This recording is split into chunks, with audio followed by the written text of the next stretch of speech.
आनंद जिले के वासद में 4 साल की मासूम बच्ची के अपहरण, दुष्कर्म और हत्या के मामले में बड़ा घटनाक्रम सामने आया है। पुलिस के अनुसार मुख्य आरोपी सुरेश भाई विट्ठल भाई परमार की पुलिस फायरिंग में मौत हो गई।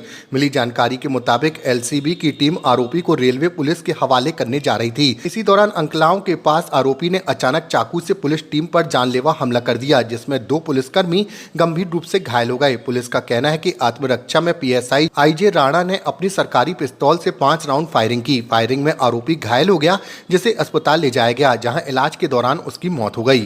ગઈકાલે વાસદ રેલવે પ્લેટફોર્મ ઉપરથી એક 4 વર્ષની નાની બાળકીનું અપહરણ થયેલું હતું અને બાદમાં આ બાળકીની હત્યા પણ થયેલ હોવાનું ખુલેલું હતું। વિશેષ પોલીસ તપાસમાં એ પણ ખબર પડી કે બાળકી ઉપર દુષ્કર્મ થયેલું હતું અને આ દુષ્કર્મના કારણે જ બાળકીનું મૃત્યુ થયું હતું।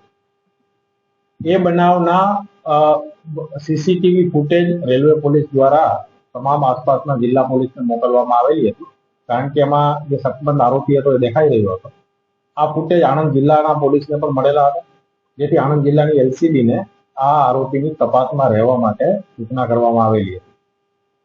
આણંદ જિલ્લા પોલીસ દ્વારા આ આરોપીને શોધખોળ દરમિયાન અને ગુનાહિત ઇતિહાસ ચકાસતા આ આરોપી દ્વારા અગાઉ પણ 2020 માં એક રેપ વિથ મર્ડરનો ગુનો દાખલ થયેલો હતો એ વાત સામે આવતા એ ચહેરાઓ બંને સરખાવતા આ જ આરોપી હોવાનું પ્રસ્થાપિત થયેલું હતું।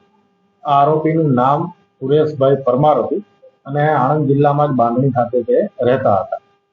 ગઈકાલે આખો દિવસ પોલીસ દ્વારા આની તપાસ આરોપીની શોધખોળ કરવામાં આવેલી હતી અને સાંજે મોડી સાંજના અરસામાં આરોપી બોચાસણ પાસેથી મળી આવેલો હતો। બોરસદ પાસે આ જગ્યા આવેલી છે, જેથી એલસીબી આ આરોપીને લઈ અને પોલીસ સ્ટેશને લાવી રહી હતી।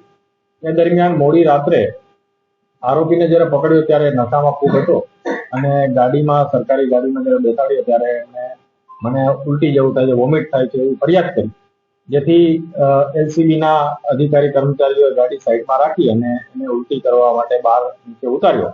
એ દરમિયાન અચાનક એમણે પોતાની પાસેથી એક તીક્ષ્ણ હથિયાર કાઢી અને એલસીબીના જે અમારા 2 કર્મચારીઓ જેને પકડીને ઊભા હતા, મહિપાલસિંહ રાઠોડ અને રાજવીરસિંહ, બંને ઉપર વારાફરતી હુમલો કરી દીધો। બંનેને ચપ્પાના અનેક ઘા મારેલા છે। આ બંને પોલીસ કર્મચારીઓની સાથે એલસીબીના પીએસઆઈ આઈજે રાણા પણ હતા। એ તરફ ગાડીમાંથી ઉતરી અને આ બચાવવા માટે આ બંને તરફ ગયા તો આરોપી એમના ઉપર પણ હુમલો કરવાનો પ્રયત્ન કર્યો।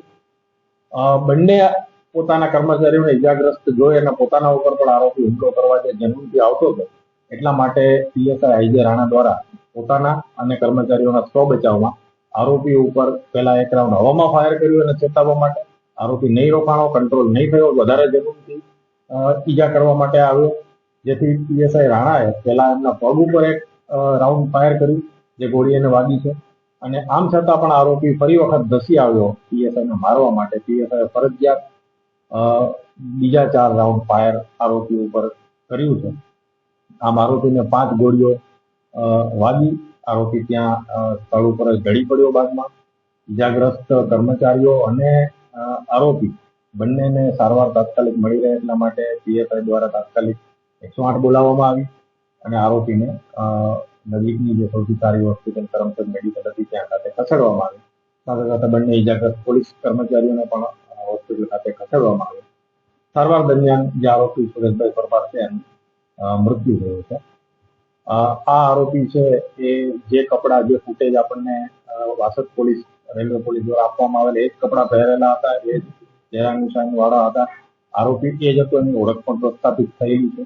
અગાઉનો જે 2020નો એના ઉપર રેપ વિથ મર્ડરનો ગુનો હતો, આમ કુલ મળીને 2 એના ઉપર રેપ વિથ મર્ડરના ગુના હતા। ત્રીજો એક બનાવ રેપ વિથ મર્ડરનો આણંદ રૂરલમાં માર્ચ મહિનામાં ચાલુ વર્ષમાં દાખલ થયેલો, જે હજુ સુધી તો વણશોધાયેલો હતો, પરંતુ ગઈકાલની તપાસમાં પોલીસને અમુક સાંગીક પુરાવા મળે છે, જેના ઉપરથી એ પણ શક્યતા છે કે એ ગુનો પણ આ જ આરોપીએ આચરેલો હતો। વિશેષ તપાસ આ બાબતે ચાલુ છે। હાલ જે આરોપીનું મૃત્યુ થયું છે એ સંદર્ભે અને જે એને પોલીસ ઉપર હુમલો કર્યો છે એ સંદર્ભે આકલાવ પોલીસ સ્ટેશન ખાતે સંશોધન એટલે કે હત્યાના પ્રયત્નો ગુનો નોંધીને એની કાયદેસરની કાર્યવાહી આગળ ચાલી રહી છે। આરોપીનું મૃત્યુ થયું છે એ સંદર્ભે પણ અકસ્માત મોત દાખલ કરીને એની પણ વિશેષ તપાસ અને જે કંઈ પણ ધારાધોરણ મુજબની તપાસો છે યોગ્ય સત્તા તરફથી એ કરવામાં આવશે।